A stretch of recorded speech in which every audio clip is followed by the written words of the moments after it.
Nuclear missile ready.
What's good, StarCraft fans? My name is Captain Canuck, aka the Real Winter Soldier, and I will be your host for today's Alpha Pro Series Premiere number 90, a fantastic show match, a best of 9 between the Canadian phenom Scarlett against Alpha X's own superstar Astrea.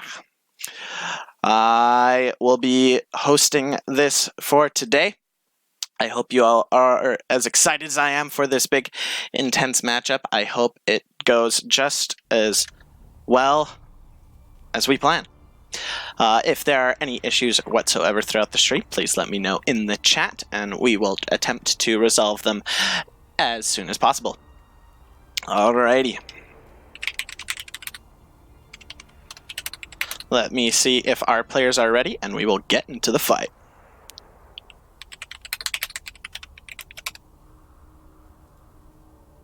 Astrea is talking in Korean already. I freaking love it.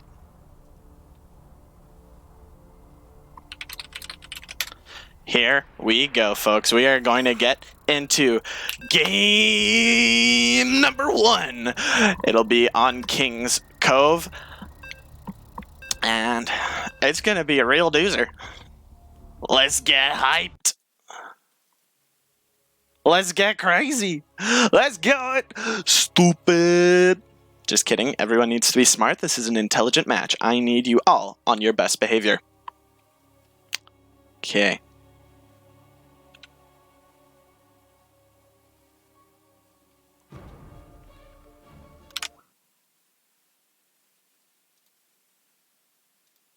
There we go.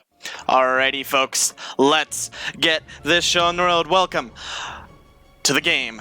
In the upper left corner, hailing all the way from North America, but is currently residing in Korea, it is the red Astrea.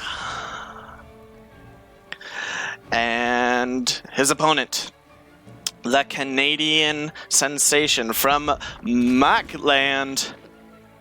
She's a bit of a veteran. Let's see if she can give Astrea a run for his money. It's Scarlett. All right, so Scarlett already up to her shenanigans that she is known for. We have a 12 pull.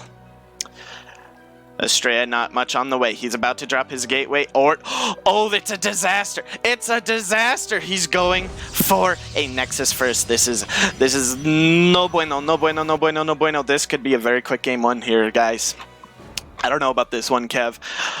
18 workers so far out for Astrea, but we do have 6 lings already on the way. The gateway is now just going down. The lings are popping right about now. Okay. So in this situation, what Astrea is going to have to do is he's going to have to hope for perfect probe micro. We do see that Scarlett is going for a hatchery, so this isn't impossible.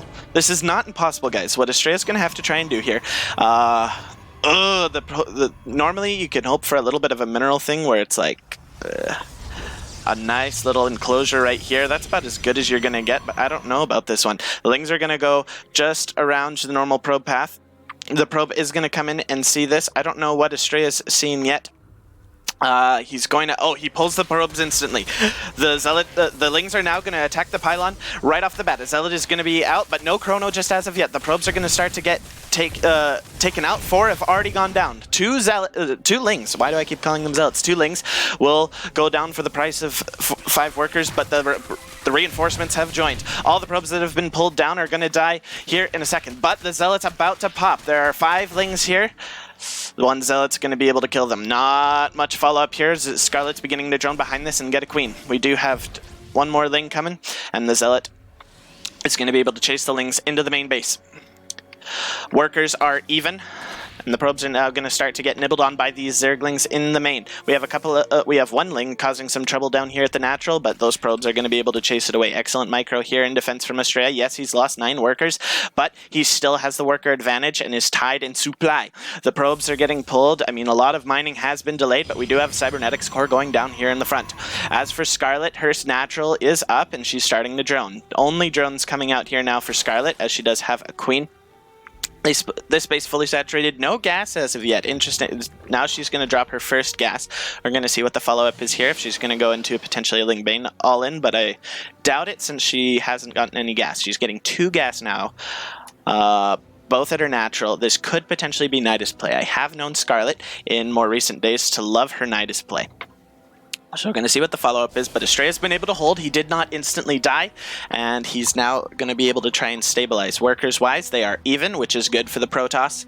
Astrea is a little bit behind in supply, but that is just due to what is currently being built. Scarlett going to begin that creep spread and drop the 3rd base.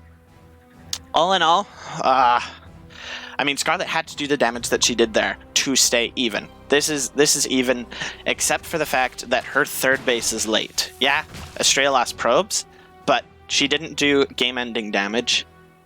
So we kind of stabilize here and normalize, and Scarlett's gonna be a little bit on the back burner. So speed is ages away. She's only starting it at the 4-minute mark, which is not ideal in any shape of the word. In any sense of the word, that's the proper term. But she's now getting her 3rd gas. No lair as of yet. So she just started it. As I say that, hey guys, maybe I've played this game a time or 2. I am a Protoss player, though Zerg is my backup in case, you know, I'm just not feeling it on any given day. Robo will be the tech of choice here for Astrea, as well as getting a 2nd sentry. Hopefully be able to get some of those hallucinated phoenixes over to scout what's going down. But no Roach Warren as of yet. There is an evolution chamber just about to finish up. We're going to see what upgrade Scarlett's going to go for, and it is going to be +1 missile attack. That is leaning towards, since there is no Roach Warren yet, I'm leaning towards the Hydra play since she has gotten all of her gases. She has not. That's a little bit of a mistake right there, only having 2 on gas. Workers-wise, Scarlett is starting to get ahead in that way that Zergs do, which is good to see. That Overlord barely escaping with its life, 9 hit points. But here comes the hallucinated Phoenix in. Metabolic boost is just finished, and as the lair completes, Hydra Den instantly dropped, so that Hydras can be out to try and put on pressure. Immortal production is ramping up, and the Phoenix is going to be able to see the Hydra Den. Great pickup for Astrea. He's going to know exactly what's going to be coming on his way. He has a large mass of warp gates on the way. Upgrades. He just, nothing. He does not have a Twilight Council out and is not going for a 3rd base as of yet. It's just, okay. Oh, that was a clutch probe block right there with the Ling. I don't know. Why are all these probes out here? What is their purpose? I don't know. Maybe he accidentally has them all on a hotkey. Astrea is bringing a Warp Prism, and he's looking to just do a huge gateway attack. No upgrades of any kind, no attack upgrades, no charge, no blink. There is an Immortal here, units-wise. It's just 1 Immortal and 1 Warp Prism. This is going to be quite the hold. Hydras are about to pop, which will be rather useful for Scarlett. 2 Spine Crawlers are here to help provide a bit of a backbone so that Astrea just can't power forward. That is a lot of units, though, and there are probes to tank. Oh. And we are having a pause. We are losing someone. Oh no, it's a disaster. Enki has dropped. That is unfortunate. He is our Spanish caster.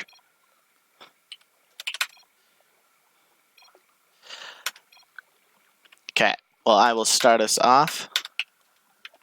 And there we go. right before the action gets into it, Astrea is wisely backing off for now. He's going to go into either Colossus or Disruptor tech, depending on his style of play. I've recently been going a bit more for Colossus myself. I prefer to be able to be focusing on warping and reinforcements and the positioning of my army rather than the micro. But Astrea is a micro god and has been playing in Korea for the past month almost. He went at the beginning of July. He is going to try for a little adept harassment, but there are some lings and queens here to help deal with this. He's going to get 1, 2 drones for his trouble, going for a third, gets 3. Does he lose both adepts? Yes, he will. The Warp Prism on whole health. So you had to be a little more careful there. We do have a counterattack going here now to the third base of Astrea. Hydras are here, and without charge, these Zealots are going to be in for a rough time. The Immortal here to try and save the day. Nice force fields going down to help box out some of these Hydras. The Hydras are going to try and target down this Nexus. This Nexus is going to have to get cancelled. Ooh, just barely in time. Force fields going down, and this Hydra army has to be careful. It can take out a lot, but ooh, it might get trapped, and Scarlett's going to have to lose all of this army. This is really unfortunate. This is an excellent trade for Astrea. Yeah, he lost the third base, but at what cost? Scarlett had to throw away nearly all of her Hydras. That is no bueno. Still 10 remain. And it is going to be Colossus on the way. Scarlett is nowhere near a hive to be able to get Vipers to help deal with these. She is going to have to rely solely on Lings and Hydras alone. But with Force Fields, that is going to be a bit of a rumble-tumble scenario, if you ask me. But her response? They look out there. Oh, they will shoot the spines at you very nicely, yeah. +2 attack on the way for Scarlett. Astrea finally getting his +1 attack. But here comes the army now with a push. We do have a Big Daddy Colossus here. Supply in favor of Scarlett, both in army and workers, but Astrea has that tech advantage. He is now starting to move up a nice flank here on the backside with Hydras and Lings. Warp Prism has to be careful, picks up the Colossus, barely drops it in time. A lot of Hydras are going down. The remaining forces are going to be able to clean up what's left. The Colossus did get taken out, but these Hydras it's just getting a little dicey as things get off of creep, but Astrea is wisely going to back off and wait for some reinforcements. Another Big Daddy Colossus out here. Supply-wise, Scarlett is up 20, split between workers and army. And Scarlett's got a fourth base up.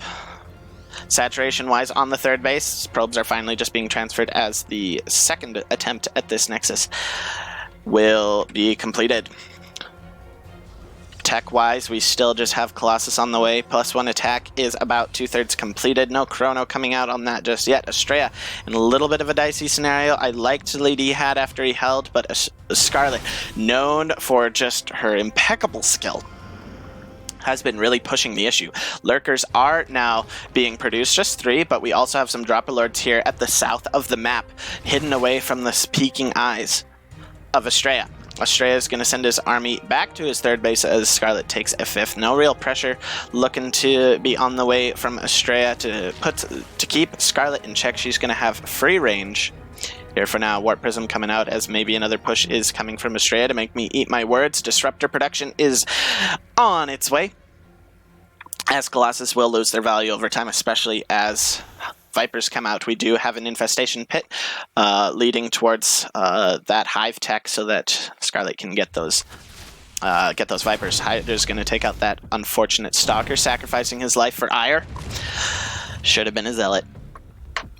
Okay, guys, we need another pause from Astrea.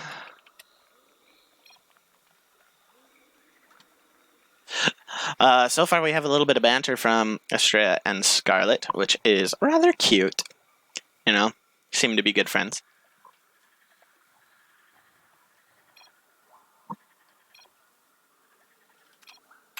Here we go. Game resumed.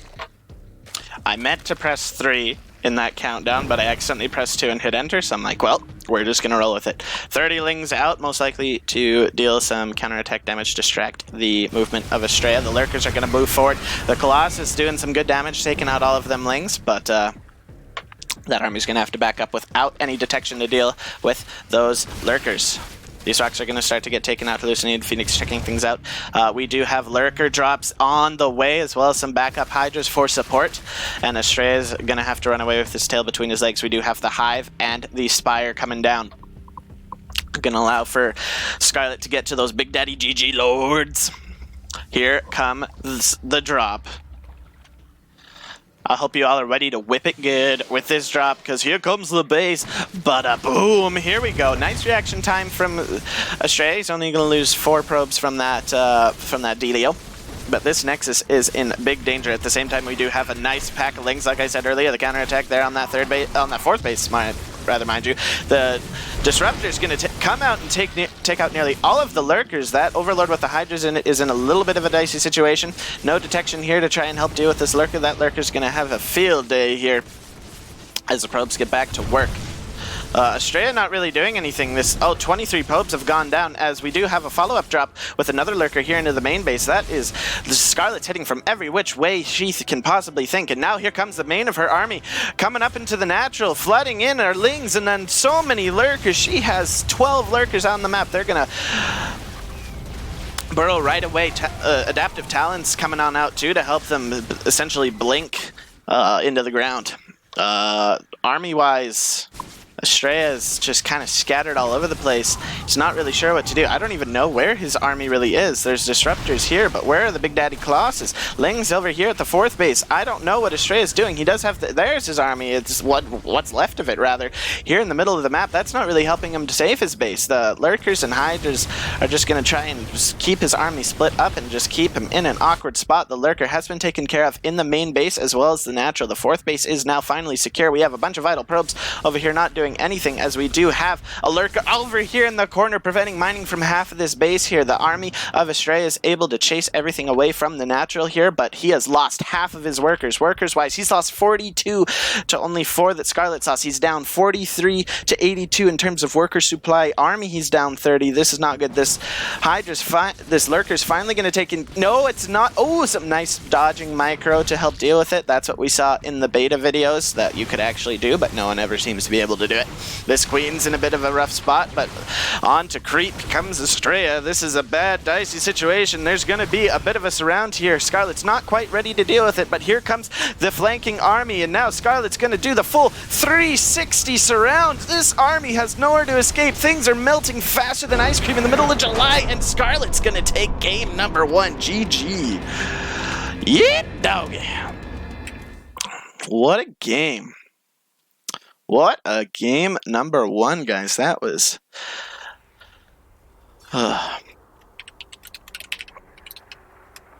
what a good game. But at this time, guys, I'd like to remind you guys to take a look at the Matcherino code and... take a look at the Matcherino code and... blah, blah, blah, blah. Put in that free code with 50 cents to help these players earn a little bit more money. Help them out, make their day, and help them not forget to smile. Our next map will be New Repugnancy.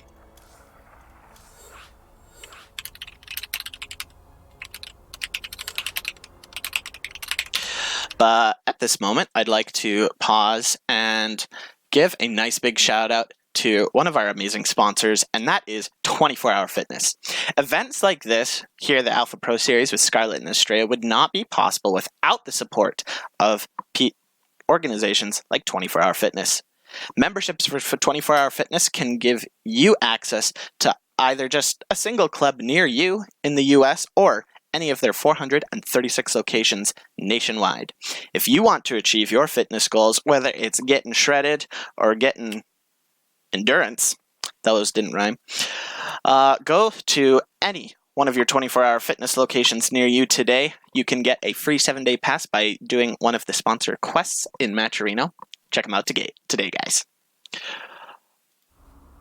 Alrighty.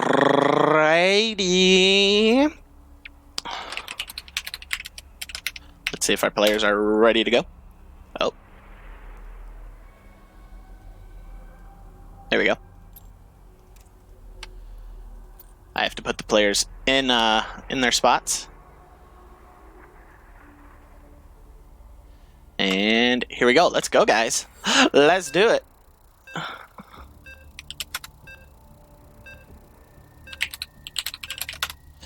Let's get into game number 2. I'm going to take a quick drink while we have our loading screen, and then I will get us into the fight.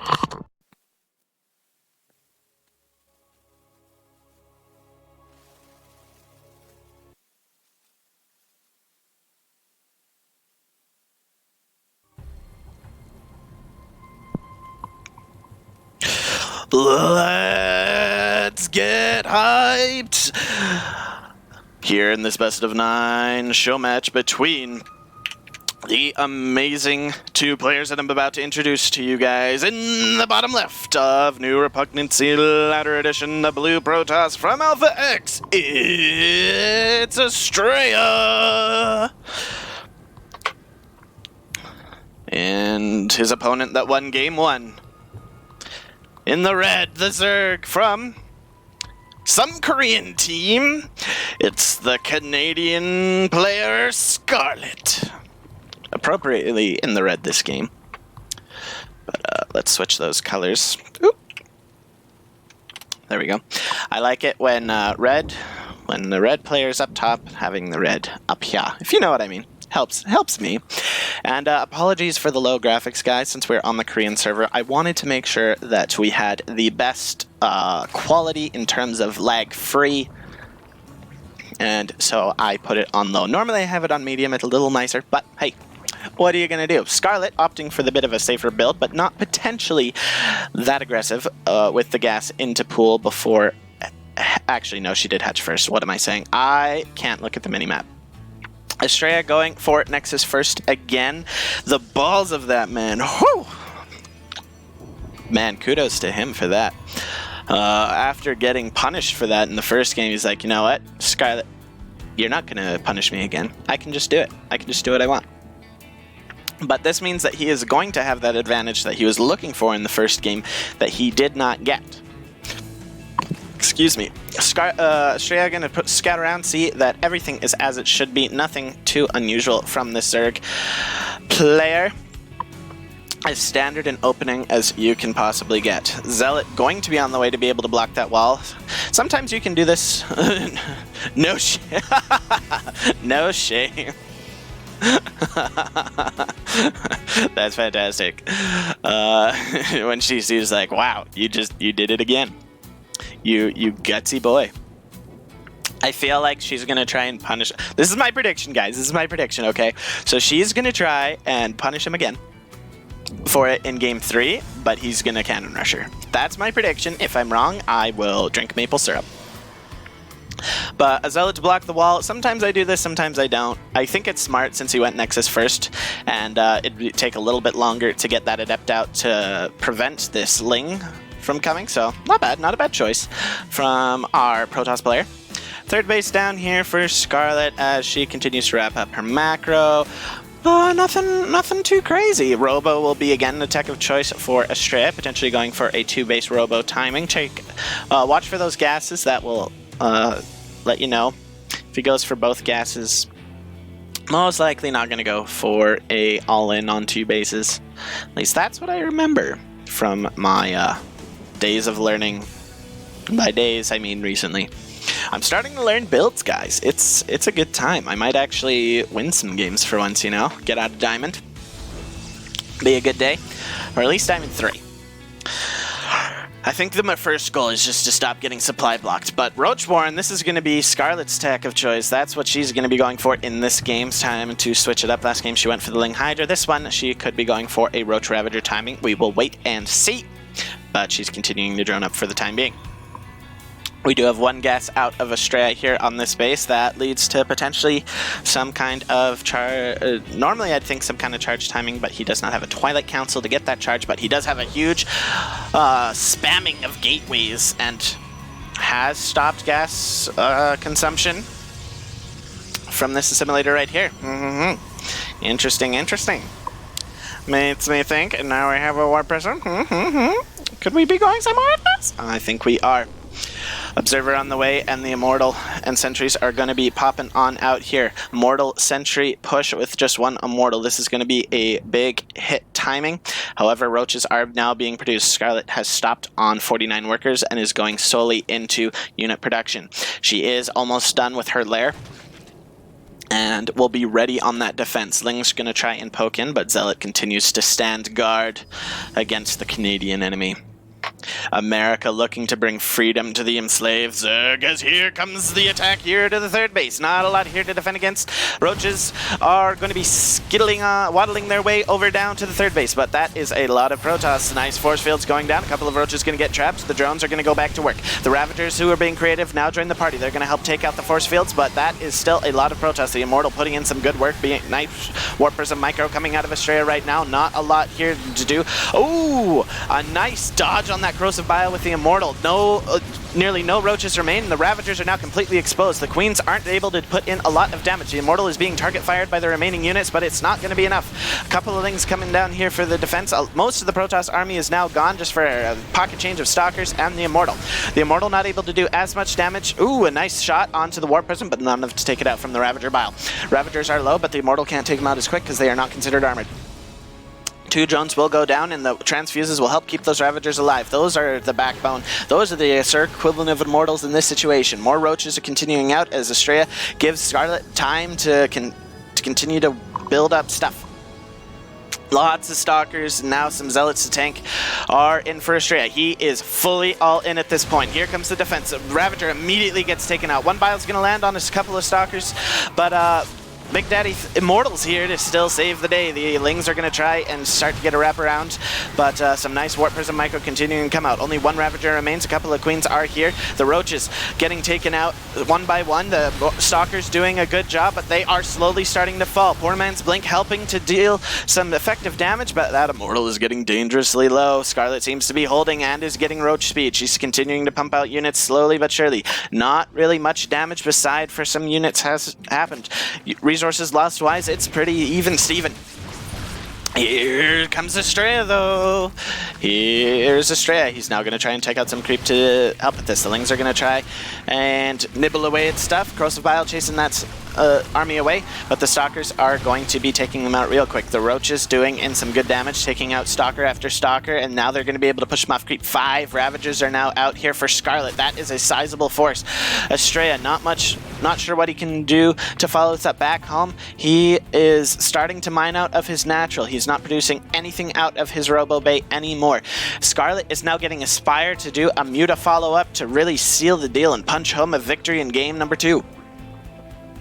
Astrea is going to continue to poke and see if he can get anything done, but Scarlett is up 40 supply. Most of that in workers, but Astrea actually closing the distance on that. Apparently I can't count. It's more like 30. He is close, but army supplies are relatively even with, and Astrea doesn't really have any force fields, which means that this army of all Stalkers is going to have a rough time, because Stalkers, they're okay! But yet, here comes the army of Scarlett starting to steamroll through the army of Astrea. Stalkers falling left, right, and center. The Immortal still here saving the day. 19 kills. I thought it was 73, but that's his HP. The remaining force fields are now going down. Mostly just Ravagers and Queens left, but those can deal a lot. Piles hitting all over the Protoss army. This is really bad. Very little remains for Astrea. Down to 25 army supply to the 60 of Scarlett. Astrea has nowhere to go. The Spire is now about to complete in a couple of seconds, but the Micro is here for Astrea, but there's just too much Zerg. The Swarm prevails. Nice snag there on the Immortal. GG from Astrea, and Scarlett's gonna go up 2-0. Well done, Miss Scarlett. Well done, well done, well done.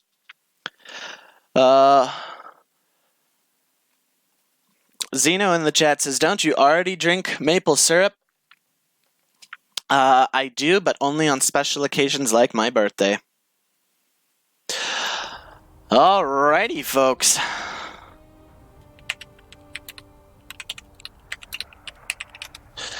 Alrighty, folks, that was game number 2. Scarlett going up 2-0 over the great player known as Scarlett, showing why she's been around in the pro scene for a reason.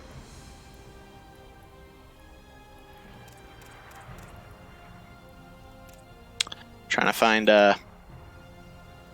to find their MMRs. I have a fun intro planned, but both of them are playing on their non-history accounts. So yeah. But awesome, guys. Yeah, in that situation, Astrea just needed to... the damage he was finding was not the damage he needed. It's not the damage you do, but how it affects your opponent that defines the outcome. Batman once said that. And if you doubt me, then that's okay. You don't have to believe everything a Canadian says, though they are pretty trustworthy. I can confirm. I can confirm. But all right. Remember, guys, go do the Match Reno code. Help these players out. And now I would love to play Astrea in a show match, but I don't. That's not what you all here came to see. You all here came to see Astrea and Scarlett, and that's why I was here. I was super stoked about this when I saw it, and I asked to cast this, and I got my wish. So yeah, hope you guys are having fun.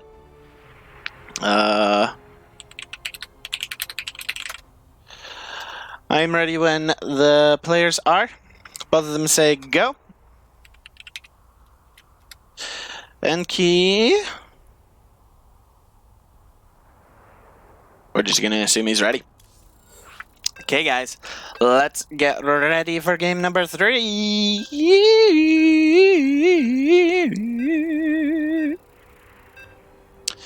All right, Alpha X. Astrea needs your help. Somebody find an emoji of a potato and say it like that. Spam a potato to help Astrea. At least that's what they do in the pro. Oh, there we go. All right.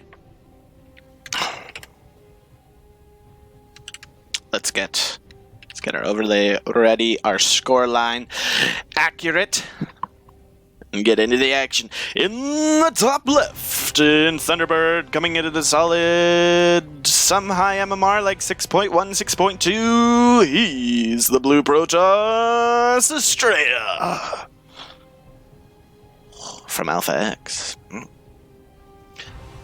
And his opponent, coming in the right corner, at somewhere around a 6.4, maybe 6.5k MMR.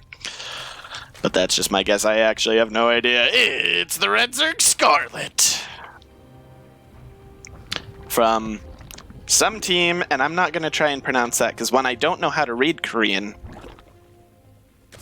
and two, I'd probably say it wrong. Anyway, early probe scout here from Astrea.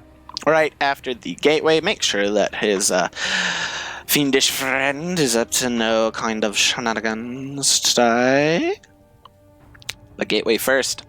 Now, I'm hoping to see some Phoenix play at some point. Now, this is the game that I predicted Scarlett would try and punish him for a Nexus first, and that he would cannon rush. Now, the early pool, she did pool first, denotes that she is looking to potentially punish it if he was to go for it. He did not go for the Forge. So whatever I agreed to do, I can't remember if it was, if I was right, I would drink maple syrup. If I was wrong, I would drink maple syrup.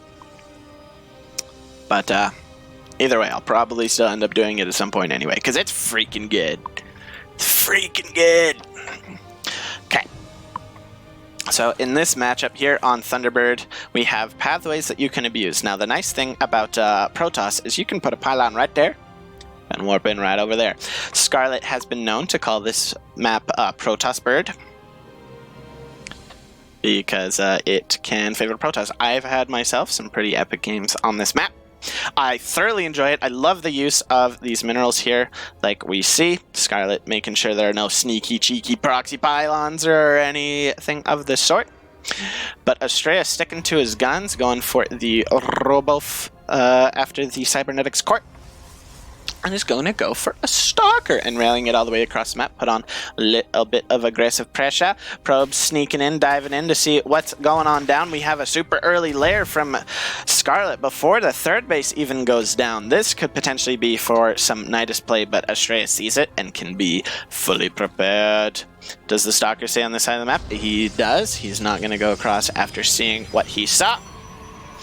And yeah, no third base yet for Scarlett. Normally by the 3-minute mark you see the Zerg dropping it, but this is going to be a 2-base play. She is going for both gases at the natural.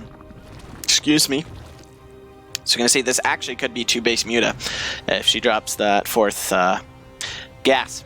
We will see here shortly what it'll be. An Immortal is going to be chronoed out to help prevent any sort of cheeky play from succeeding. And it is going to be Spire. Oh, that's so cool. She drops the creep over here to do a proxy Spire. Now that's 400 IQ plays right there. I freaking love that. Oh my gosh, I have wanted to do that myself for a while, and I never remember to do it. Oh, this is so good. Okay, 4th gas on the way to help Scarlett get those gas-heavy Mutalisks. But Immortals are not going to help. We do have a Warp Prism and a Robotics Bay on the way to help get some Colossus or Disruptors. Now, I'm feeling really bad for Astrea, because last thing he saw... Okay, so he just scouted. He did not see the 4th gas. That's huge. That can be a huge tell. Now, he does see those 2 gases, and he's going to put the Hallucinated Phoenix on patrol there. Now, the biggest issue is that he has no idea about this. He can get... No, he actually has no clue, because he's building Adepts, and Adepts are not going to help you. Scarlett is about to be able to make... Let's see how many Mutalisks she's actually going to make. She only has enough gas for about 6 right now. She's going to start with 4, but obviously doesn't have the minerals. 5 is going to be the decision of choice, but this Warp Prism has only seconds to live. An Overseer going to come in and immediately spot what's going on down here in Astrea town. Population dead Overseer, and didn't even drop the Chainlink. So sad. Astrea on a heavy supply block, and he's only just starting pylons. That is actually a huge deal. He is going to be getting Colossus, but the first Mutalisks are out and are heading across the map. Here comes the initial flock of 3. But more are going to be coming out. An Observer does see them. The Mutas fly straight into them and are now going to be coming. Stalkers are warped in to help defend at home. And here we go. No Blink is out. Twilight Council only immediately dropped along with a Forge to help deal with this. The Mutas are going to swing into the main base and start to try and get some damage. Almost get a probe, but the Stalkers are here to help defend their lovely babies. But that's a lot of Mutas now. 2 Stargates are going to be coming out to help deal with this, so we are going to see some Phoenixes. That will make my heart happy. Units-wise, we do have 10 Mutalisks out and 3 more being produced. Scarlett actually going hard in the paint with these Mutas, getting +1 Carapace. The Immortal actually is able to spot the Spire, and nothing's over here to defend. The Mutalisks are going to go to try and help defend their home. The Warp Prism is going to escape. This Immortal is going to be abandoned. However, the Mutalisks might not get back in time. The Micro is here. Is the Spire going to go down? It is! Oh, and the +1 flyer attack is going to get denied. This is a huge pickoff for Astrea. He's able to stop the production of Mutalisks. Scarlett, not deterred, is going to, well before that happens, drop a Hydralisk Stent as well as an Evolution Chamber to be able to get upgrades there, but that is going to set Scarlett's plans back quite far. She was planning on going for heavy Muta play, even though Astrea was getting the 2 Stargates and was going to be able to double produce Phoenixes. She did see the Stargates, so was ready to transition either way. And she's actually going straight for a Lurker Den. We do have a Dark Shrine hidden in the main base here of Astrea. He is still stuck on 2 base, but Scarlett has not gone to a 4th. So they are both sitting in uneasy positions, but no one has a clear lead.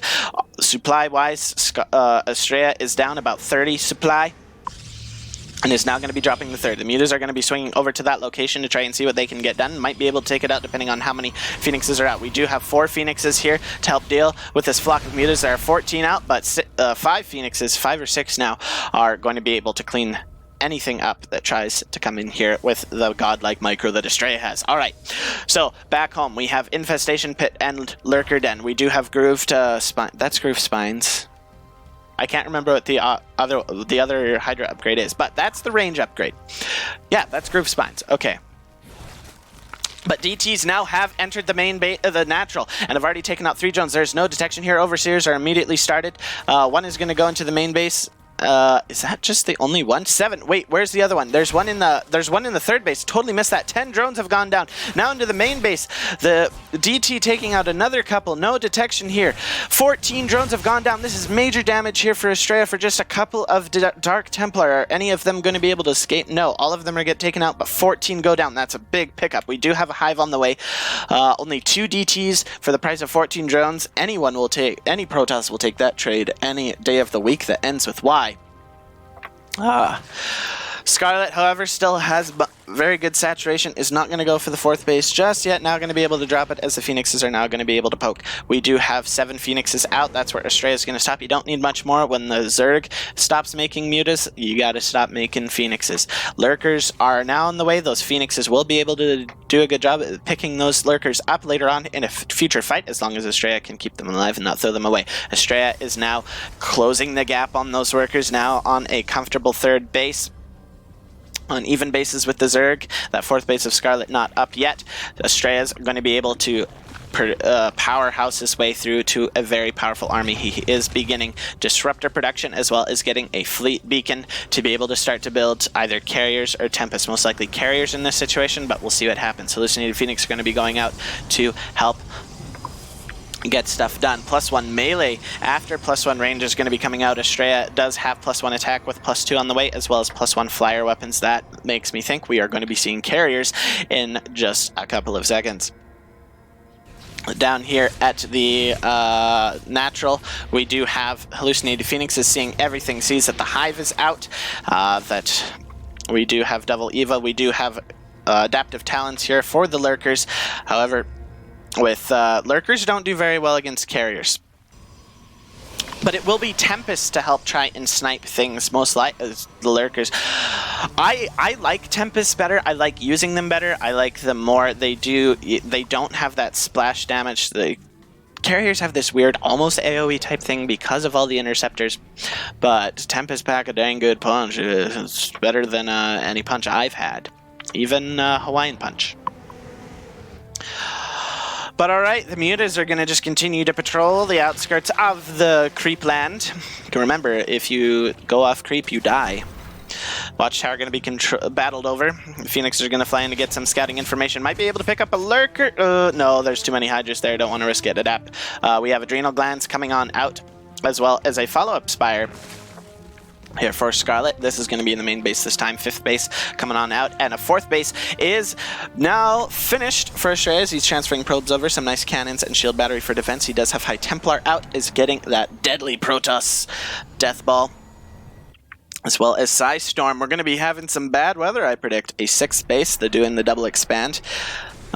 For Scarlett right now, that base is completed. We do have Vipers now going to be out, but with those Phoenixes, those Vipers are going to be have to be super duper careful, because Astrea has been able to keep all of his Phoenixes alive.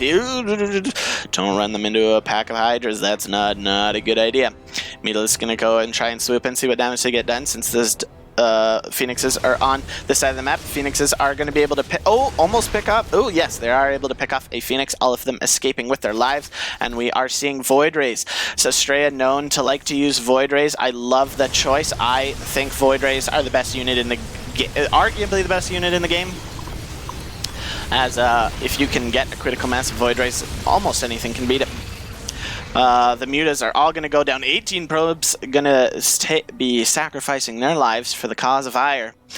But still 60 workers here as the supplies. Scarlett, if we take a look, is nearly maxed out. Astrea is pretty much there himself as well. You don't want to be fully maxed out as a Protoss, as you want to be able to warp in Zealots to be able to do counterattacks, upgrades, +2 attack for ground and +1 for air, and their follow-up upgrades are here. Disruptors, a brilliant hit on those Lings, getting a Hydra or 2 as well, but an excellent shot from that Disruptor. Which one was it? I want to see how many kills. Is it? Oh, it must be this one.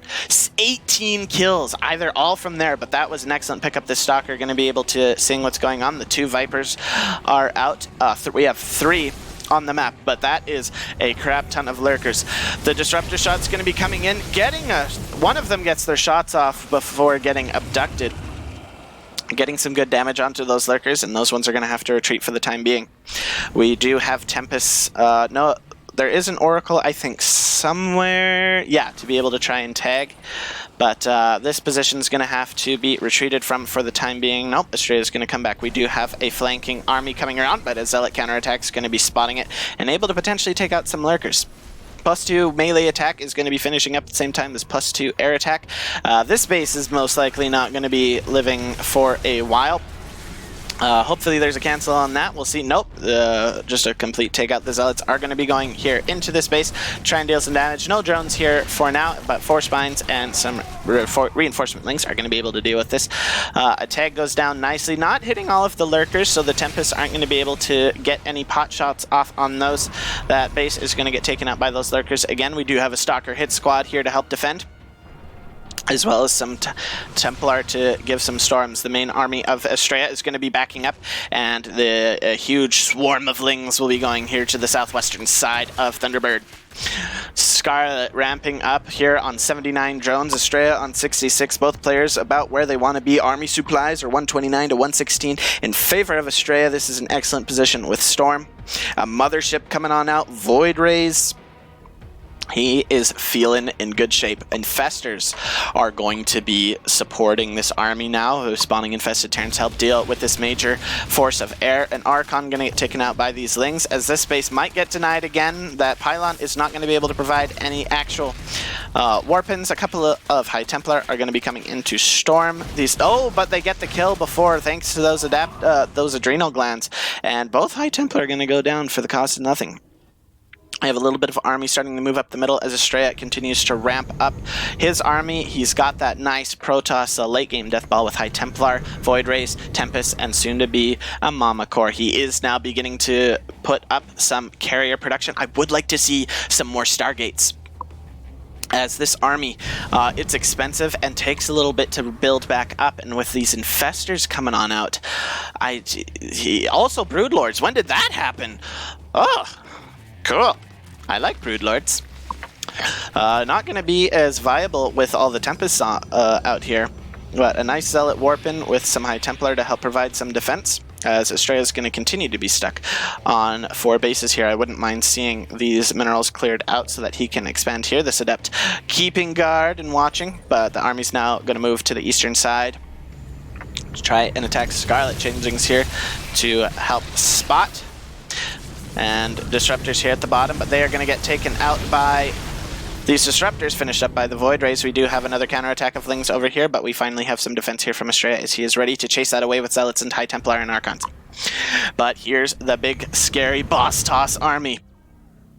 Infestors are here to help, as well as Corruptors and Vipers. The Mama Ship is out and is here. Mothership is here. Where is the Mothership? Oh, we do have a bit of a skirmish. We do have a tag onto the main army. Ling's trying to run by. One of them will escape. Brave lad.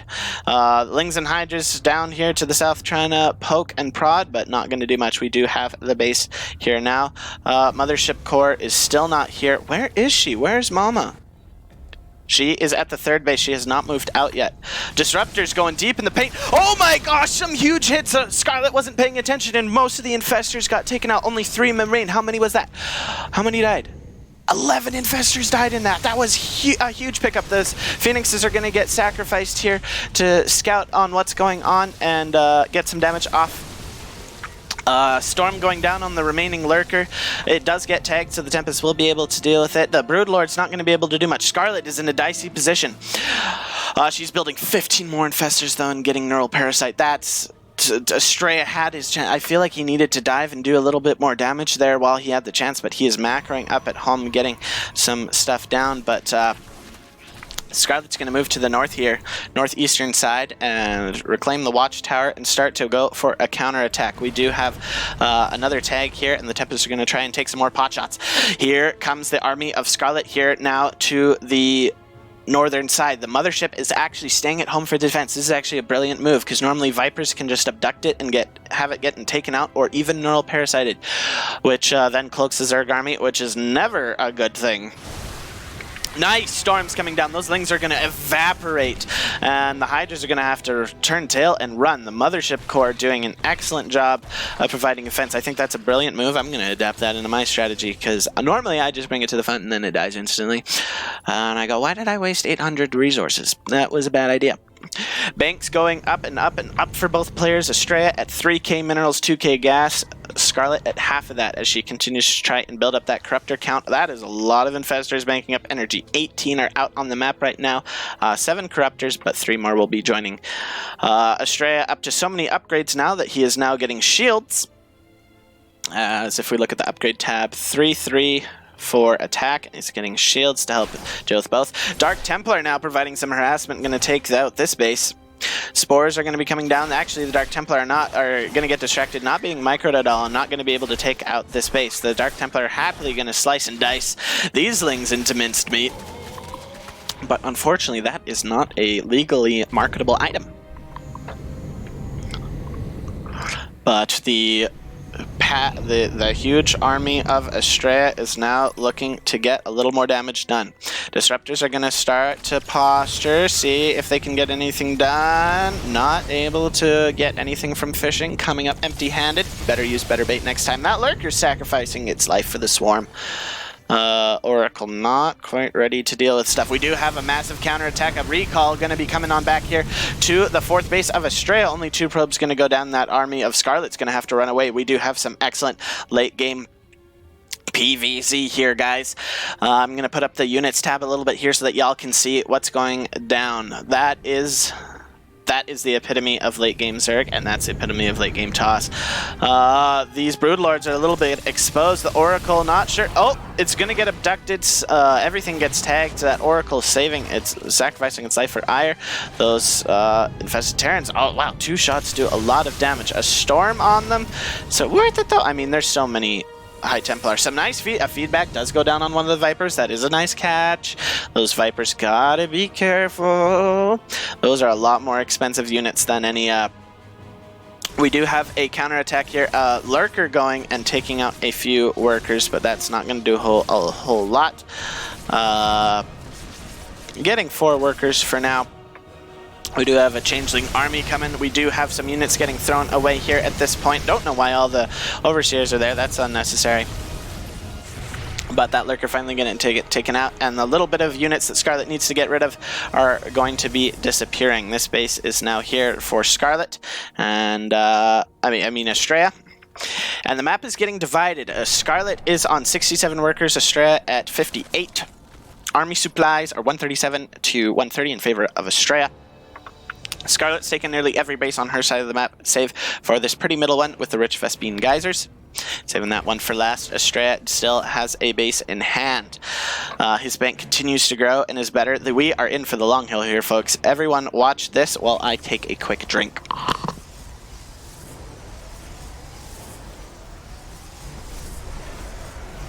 We have some foreboding music here, which I like. A tag goes down into the Zerg army, and the Tempests are going to be able to start taking some shots. The Sporecaller Forest is not yet quite where Scarlett would like it to be. +2 carapace and 3-3 for air are now on the way for Scarlett. +1 armor and for both ground and air is on the way for Astrea, as he is just getting every upgrade possible. Excuse me. That's embarrassing. But both players now, this is at this point, this is a game of posturing. As we can see, there's not a whole lot you can do. You can send DTs down to the side, but the static D is there that it's hard for much to happen. And both these players are now just going to try and mine as many resources as they can. Make sure nothing squeaks by, nothing slips past their careful eyes. And just try and get little pickoffs. This is a game of trades. This is a game of... You try and get little wins. This doesn't happen by having Astrea march his whole army in here and vice versa. This, you have to posture and take trades. That's why you bank up resources. Astrea has so much money. Scarlett ain't ain't too behind herself. The Lings are going to force a recall of the defensive force that was over here. But only 6 workers are going to go down. Really, that's not a big deal for Astrea. If you look at his bank, and that just frees up more army supply. From these Lings are going to have to depart to the eastern side as Archons and Zealots are going to clean up some creep. Let's take a moment and admire Scarlett's creep spread. Like, this is something in the beginning of a game that I'm pretty good at remembering to do, but she has 23 minutes and is still going. That is the mark of a true professional, folks. That is some impressive stuff. All on her side of the map. Astrea can sneak nothing, save it be something invisible. But the Broodlords are going to start to come forward, see if they can get anything done. But that's dangerous, as with the tag, they start to get sniped off. 2 instantly go down, but for the price of a couple High Templar. Broodlings are now here. This is the issue with not having the Mothership Core here, is those Broodlings are able to do damage. The Vipers coming forward, able to snag a Disruptor for their troubles. Have to do a couple of abducts, and another Broodlord's going to go down. These are the trades that we were looking for. A nice Viper hit on those Tempests. The High Templar are moving forward, want to be careful. The Infestors coming forward, a nice fungal. A couple of them will get taken out by a Disruptor shot. Storms going all over the Corruptors, that's excellent. A Parasitic Bomb over some of the air fungals going down, and now a bunch... What is that? A bunch of infested Terrans coming now, as also some Neural Parasites going in on some of the Tempests, but I'm going to say that that was a very favorable He was able to get a lot more damage done, and as you can see, Scarlett having to use a lot of her bank to build 19 more Corruptors. Void Rays are going to probably be the choices. Neural Parasite on the Disruptor, just going to get rid of that shot. This base is a bit under threat. Astrea's army not feeling fully confident yet to deal with this. He's sacrificing this base. Most of it has been mined out, though, so that's not too big of a loss. Bunch of Stalkers getting warped in here to try and help deal with all the Corruptors. Infestors are going to start waddling their way forward. Fungal goes down, only hits a Stalker and maybe a Void Ray. But here they come. They are moving forward very aggressively. The Broodlords now are starting to move up. A bunch of Infested Terrans dropping Disruptor shot, not really getting a lot done. No Storms here available. The Void Rays. Oh, wow. The Void Rays. Oh, finally the Storms land. Where did those High Templar come from? The Stalkers are now going to blink under, but not very many Void Rays remain. Not a lot is being produced from Astrea. Where is his army? He's not warping anything in. He's not built. Like, what is this? His army is now down to 82 supply.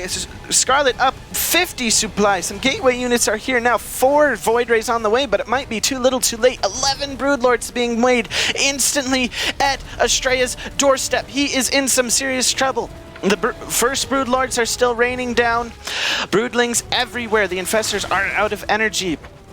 Astrea giving up these bases that really don't mean anything anymore, but he lost 2 of his Stargates. He's only going to be able to produce 2 Void Rays at a time. That is not going to be enough. He has all this bank, but if you don't have the production facilities, what are you going to do? This +3 shield, is it going to finish? Yes, it finishes just barely in time, right before this Forge goes down.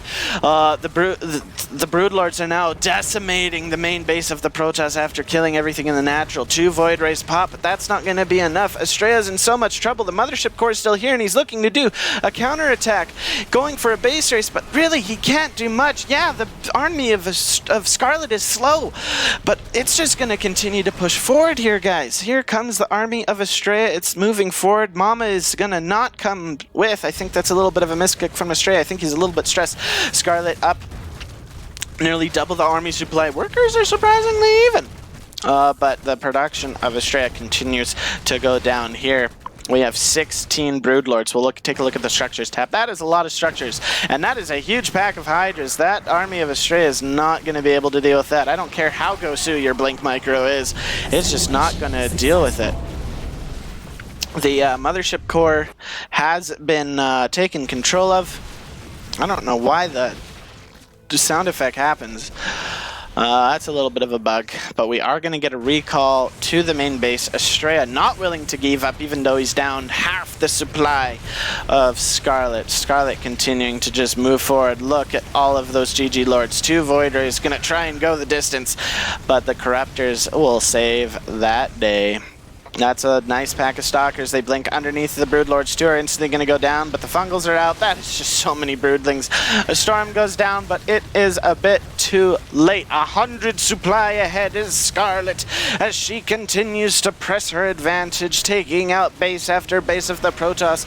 Only the last base of Ire stands here as Amon's minions continue to push forward. Apparently Canada is home of Amon. Fungals continuing to going down. Hydra's reinforced. GG is called. Scarlett goes up 3-0 in this series. Wow. Wow. What a game. That was a 28-minute game. Hot dang.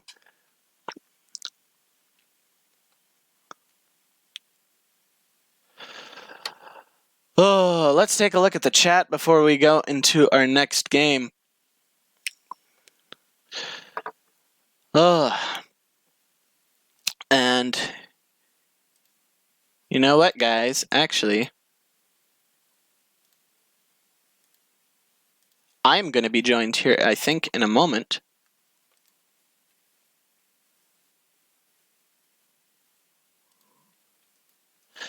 One second, guys.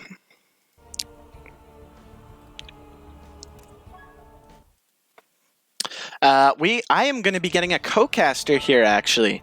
Let me just call him here.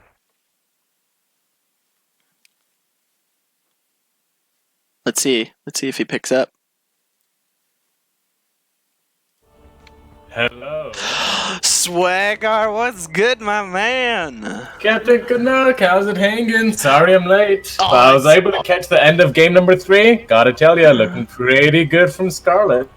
Oh, she's on fire today. It's insane what she's doing. I get Captain Canuck with the puns here. I'm loving it. On fire Scarlett? Yeah, nothing gets past this guy. Oh, is that what her team is? Oh, didn't it used to be that? Like on fire no, Scarlett? Is that still her Twitter handle? I can check. On no, fire. it is. Guys, I made a pun unintentionally. Sick. Oh, he's a poet and he wasn't even aware. That's I'm a crazy. poet and I don't even know it. Wow. It's like you read my mind. Yep, it's on fire Scarlett. Alright, rocking. Boom, baby. Well, I gotta tell you, game 3, even though Scarlett did end up winning that at the end, I mean there's a 2-minute delay, but looking at it, it's pretty not looking good for Astrea. No, it was pretty much a given. Right, but it was definitely looking, I gotta say, very Astrea favored there for quite a large period of time. I mean, he came back from that, amazing muteless pressure that Scarlett was able to put on him. He had some amazing trades in the, early late game. He was doing everything right. It was just that last engagement where it just kind of fell apart a little bit too much, Yeah, I think when he got that huge shot off from the disruptors onto the infestors, I feel like he needed to jump on that right there. Because then she just built 15 more, and then that big lead to avoid the infested Terrans was gone. Yeah, exactly. And then on top of that, you also have, even if I can understand not wanting to go in right away, even though I generally would agree that it would be a good idea since you just took like a million supply of infestors, even after that, keep the pressure on Scarlett, force her to burn through her bank, and then like 1 or 2 minutes later, all of a sudden, Scarlett's out of money, you've been killing her bases, she hasn't been able to contest you as easily because of that huge supply advantage, but yeah, and in the end, it's a bunch of shoulda, coulda, woulda, and unfortunately, our boy Astrea is down 3-0 against On Fire Scarlett. Oh, so my heart sad. burns. I mean, I'm also kind of happy because Scarlett is like my favorite player. Well, like my second most favorite player. Yeah, I love Scarlett. She's amazing. She's my favorite Canadian player. Since she, I hail from Canada, she hails from Canada. It's like there's this automatic bond that I feel like only I know about, but because this is the first time she's ever met me, but hey, it's pretty cool. Oh yeah, there's like an instant connection, like boom, like you like maple leaves, I like maple leaves. Yeah, easily. You think if I ask her for an autograph, she'll say yes? If she wasn't in Korea, I'd say yeah, but Scarlett, can I have your autograph? We'll keep you up to date, folks. I will ask if she will sign a bottle of maple syrup for me. What can you sign? Can you sign a bottle of maple syrup for me, Kappa? Why do you have to include the Kappa now? What if she was gonna say yes, but then like you said Kappa, and now she's not gonna do it? I don't know. Opportunity squandered. I know. Mm-hmm. And actually, right before we get into game number 4 here, I am going to do a quick shout out to GameStop. Guys, check out GameStop. They are giving all the power to the players, and they're bringing it to esports to help us become the best we can be. And to do that, they are bringing in programs that bring coaching and more from some of the top teams in the world, as well as the top players. Check them out today. Go to their website. If you are in the EU, they have an EU website as well, and they will help you out. Also, check out Matrino and donate to the prize pool. Thank you, guys. We are ready to go. Oh, dude. She says that we'll mail it to her. This is happening. It's happening. Are we about to make history? Okay. Well, because Astrea's in Korea right now. They're both in Korea. She could just give it to Astrea, and then that's right. We could save on shipping. Oh my god, we can totally save on shipping. We could pull this off. Oh my gosh. Okay, you and I are gonna have a serious talk after this, like a very serious talk. This is fantastic. I love this. Okay. Mm-hmm. Here we go. Let us get our overlays correctly. Mr. Swagalicious, will you introduce our player in the top left? I thought you'd never ask. Spawning! I make sure to do like a lot of free twirls and everything. Give him a nice little introduction here, because he is down 3-0, representing Alpha X. It is a blue Protoss player, Astrea. Formerly known as Astrea. Or Alpha Astrea. Alpha Astrea. Alpha Astrea. And our Canadian heartthrob. Just kidding. I don't. That's not how things work. But she is in the red, representing her country well. It's Scarlett. You know why Charlotte chooses red as her color? Why? Because her units are on fire. Ayo! Ayo! Swagger in the cast. Okay. Sorry. No, bring it on, please. I will bring it off. Trust me. There's limits to how much I can do. You know. Anyways, did Astrea choose Acropolis? It's loser pick, right? Yeah. Okay, and you know what? I think Acropolis is a very smart choice from Astrea, because I think, he looked very strong in the late game, right? It was just one slip up. It could happen to everyone. He was making great trades.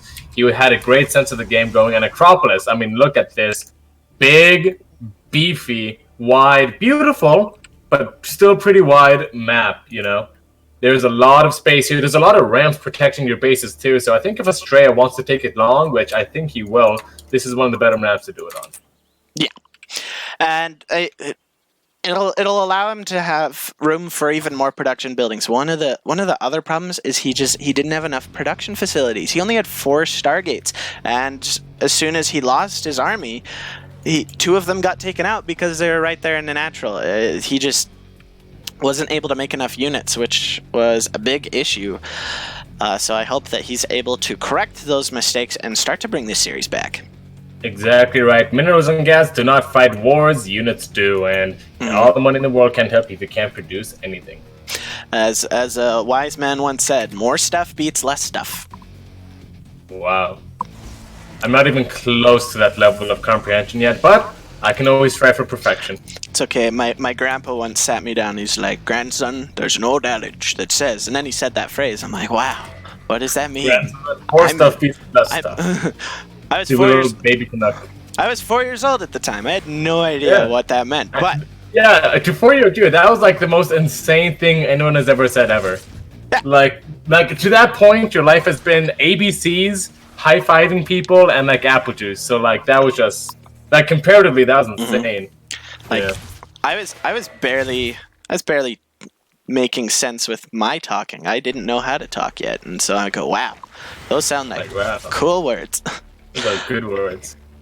All right, something that Astrea is switching up this time. He's got the double adept aggression here in the early game. He hasn't really been doing that. He's been sticking at home a bit. This is going to help him get enough information to hopefully make sure Scarlett doesn't sneak anything past him, as she is very good at doing.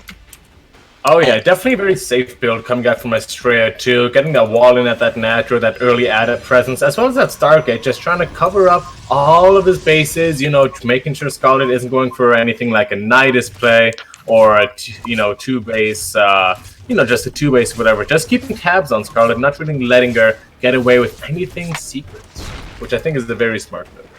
Yeah.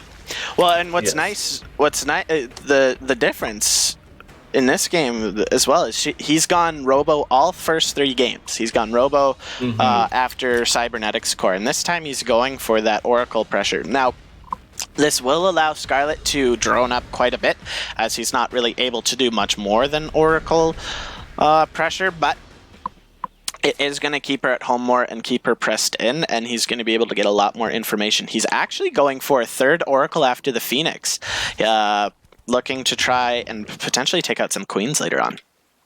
Oh yeah, and also when you have 3 oracles at a mineral line, it's definitely a lot more staying power. There's a lot more health in there, so you can definitely up your drone killing potential, moving up from 2 to 3, even though you only need 2 oracles to one-shot a drone. Yeah, I like that. It does. I hadn't thought about that before, how it just ups the available HP there, but that's very true. I like that. Oh yeah.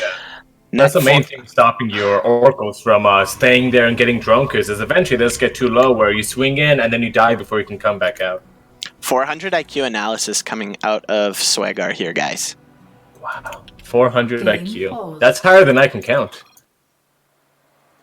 I mean, I don't know. I've never actually tried counting to 100. Oh, everyone's playing gas. Shit, I gotta be cool too. But I can't be in the chat. So no! Okay, press F to pay respects. All right.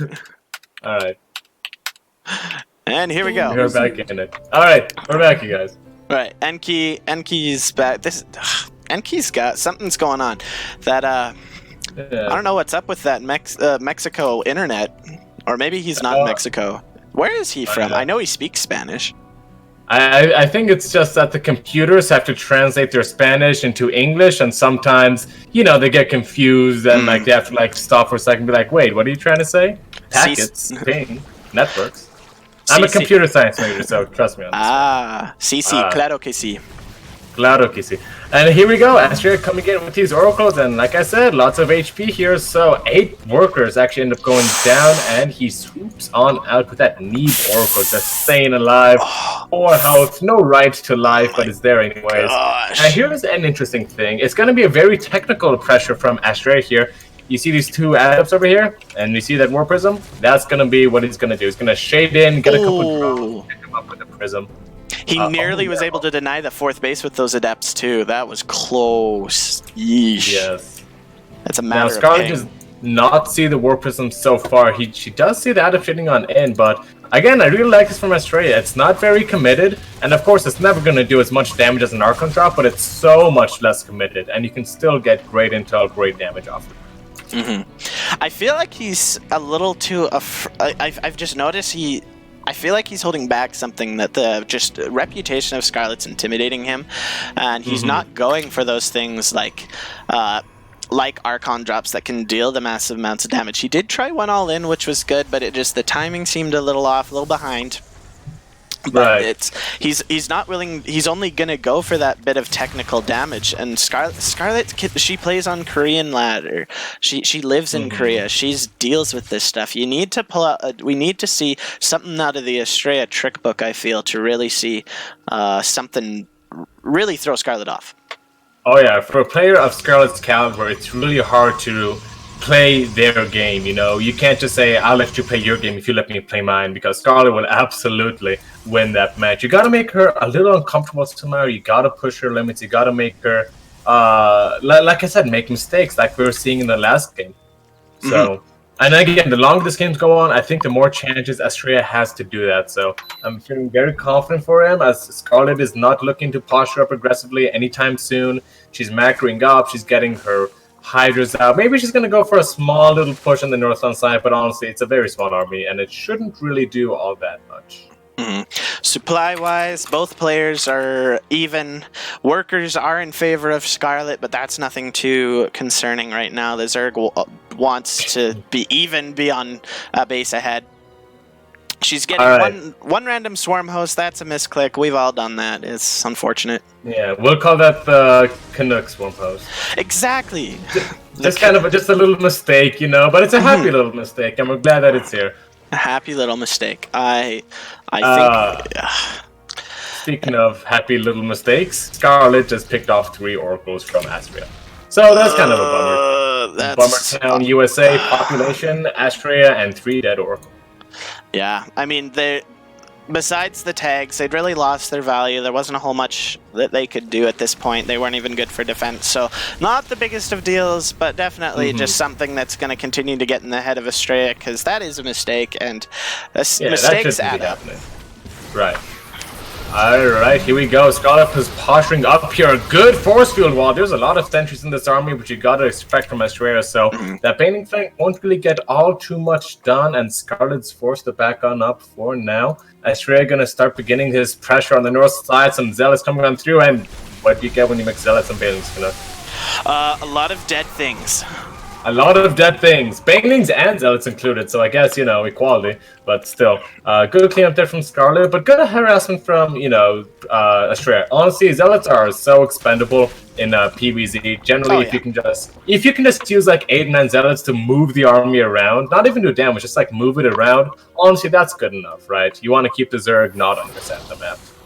Yeah, well, and trading Banelings for Zealots, anyone will take that, because it takes a few Banelings to kill a Zealot, and those Banelings want to be hitting sentries and High Templar, and that was a scary amount of Banelings. I mean, Scarlett's just slowly replenishing that, but anytime you can take them out and delay things is good. Huge, massive Zealot warping into the main base. The first wave's going to get taken out, but the second wave, Astrea playing a bit more like a Zerg player here with the multiple waves. Most of the army's going to get called back here for Scarlett. Astrea hitting at the 4th base as well with Zealots, and now dropping some more onto the 5th base. And here comes the army of Astrea down onto the 5th base.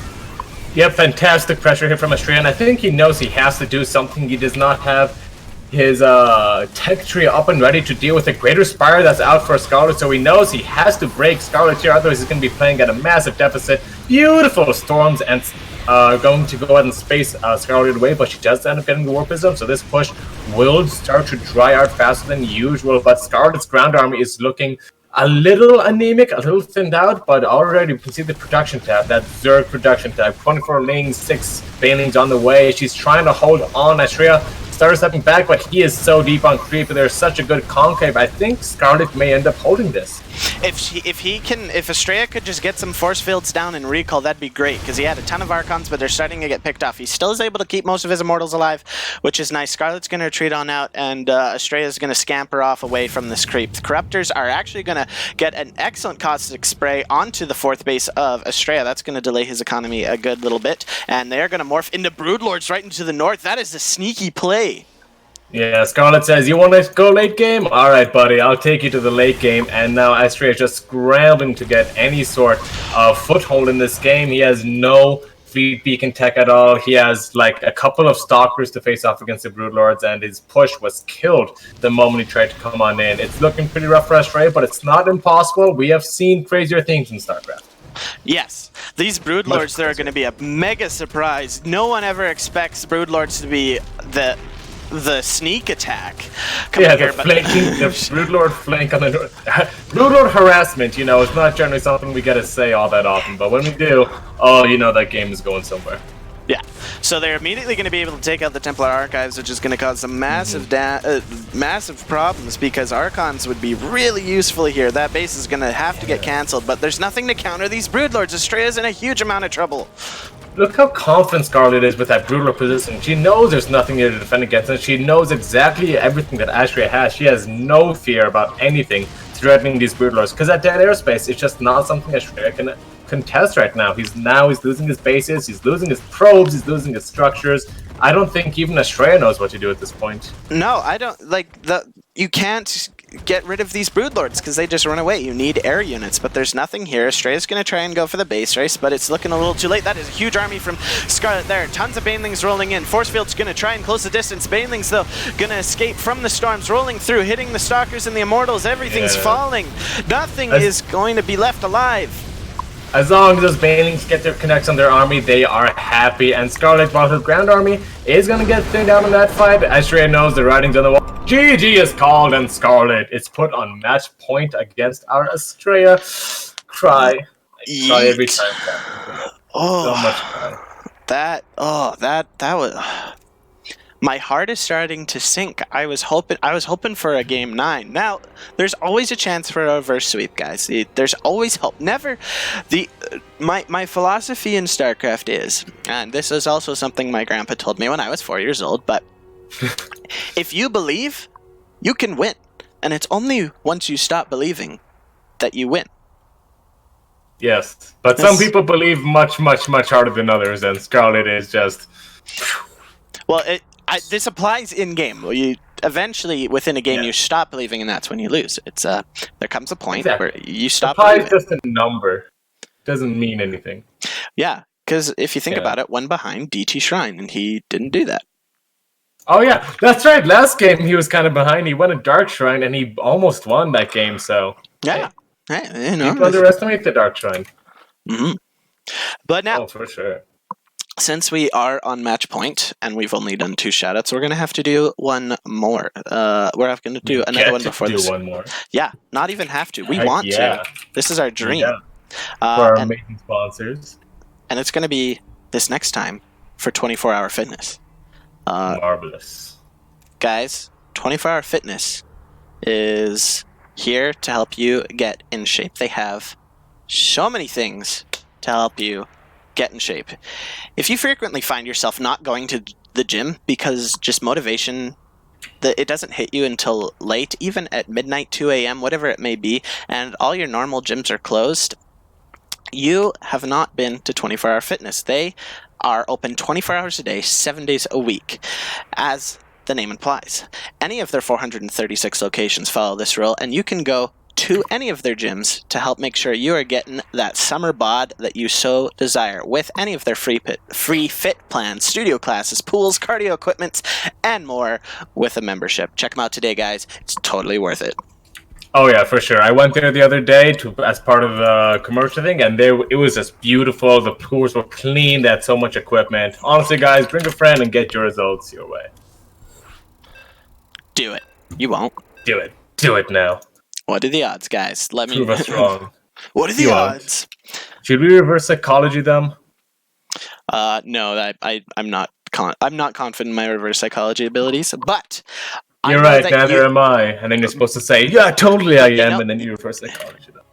But you know what I do believe in is our combined ability. So let's at the same time say, don't do it, guys. 3, 2, 1. Oh, don't do it. Freaking swagger. I thought it was one of those things where, like, you know, sorry. 1, 2, 3. Don't do it, guys.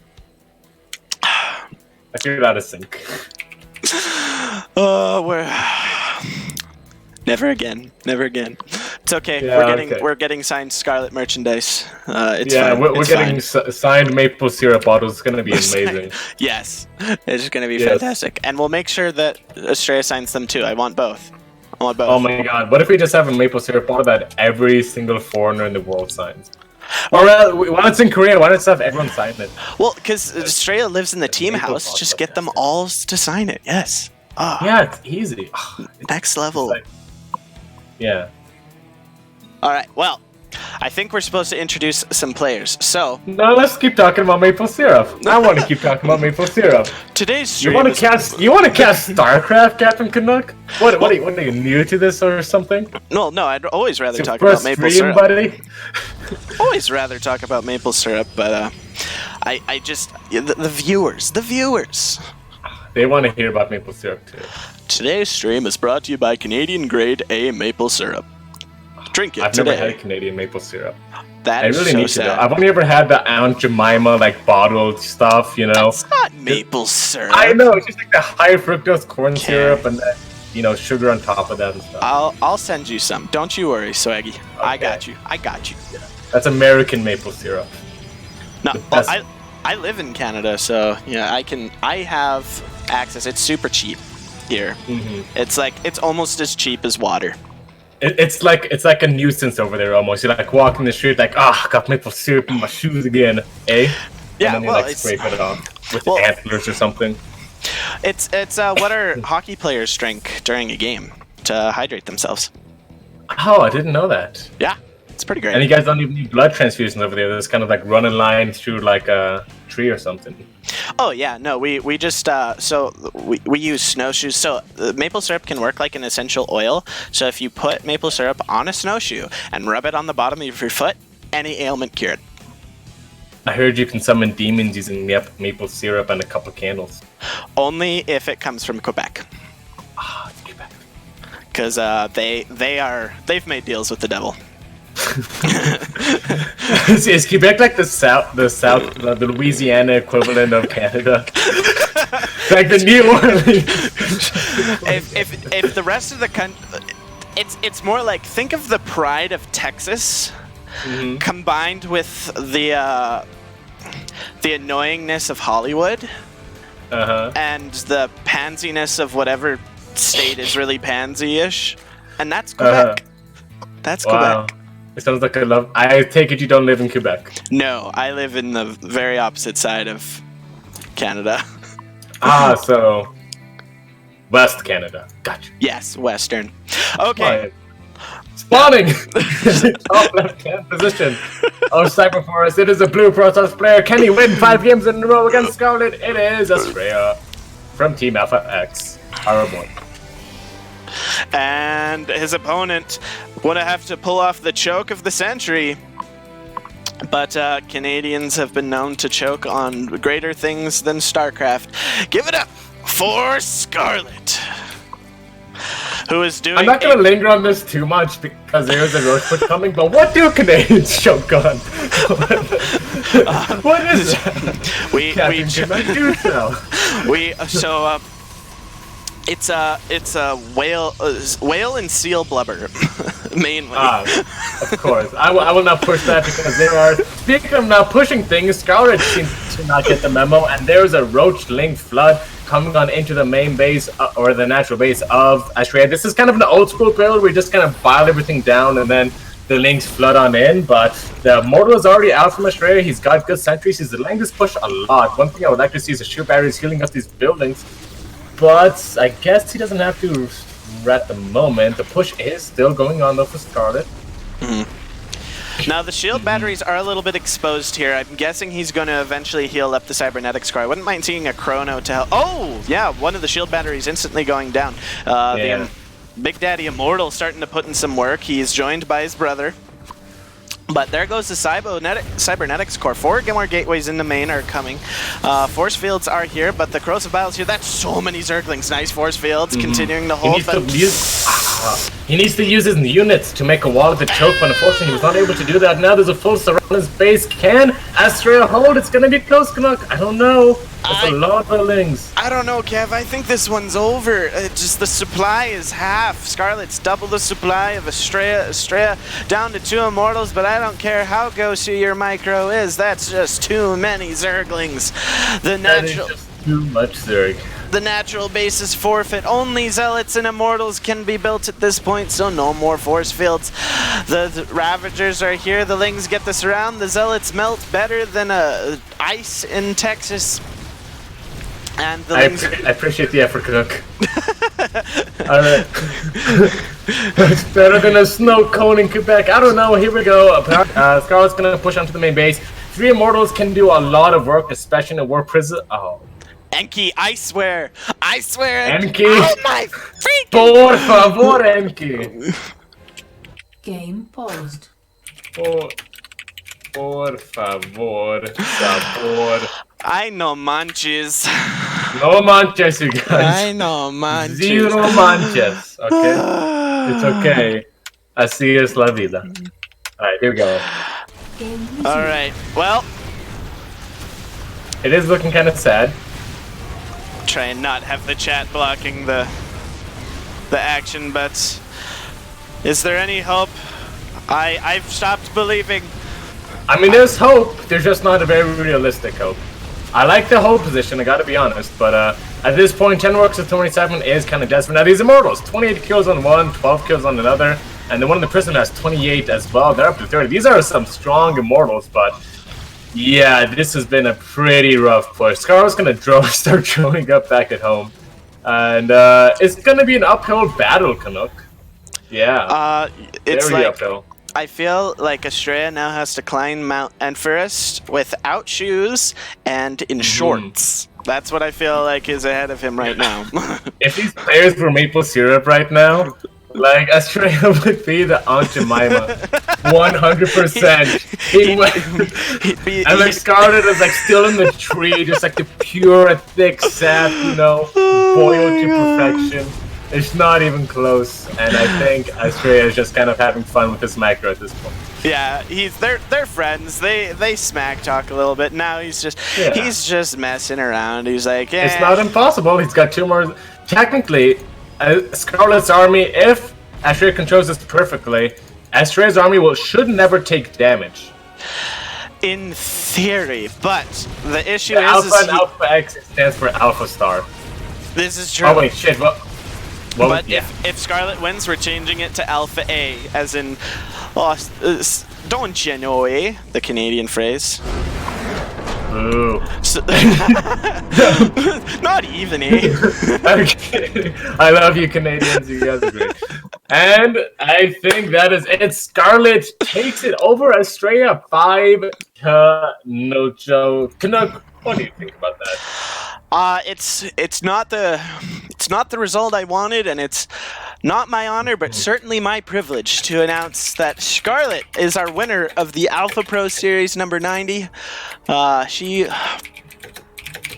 Swagger.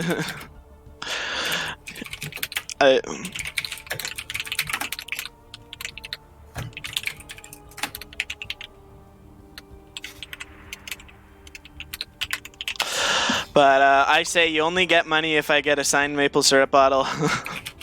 It's in the fine print. But wow, GG guys, that was a good series. Astrea did put up a good fight. It was definitely not a steamroll.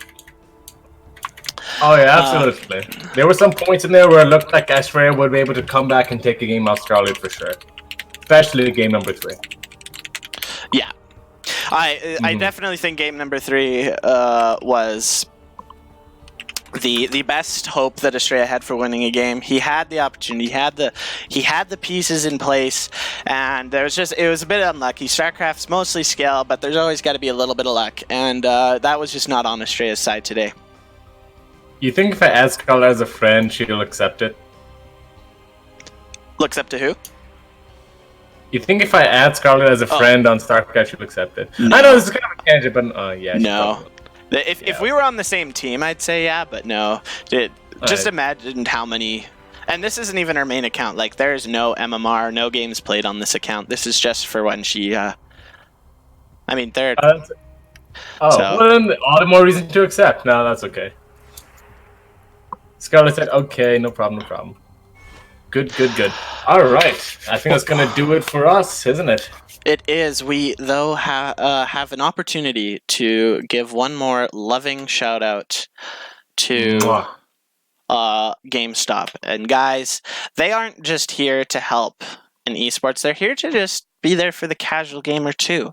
With their locations all across North America and Europe, they have a loyalty program to help you want to go back so you can get good deals.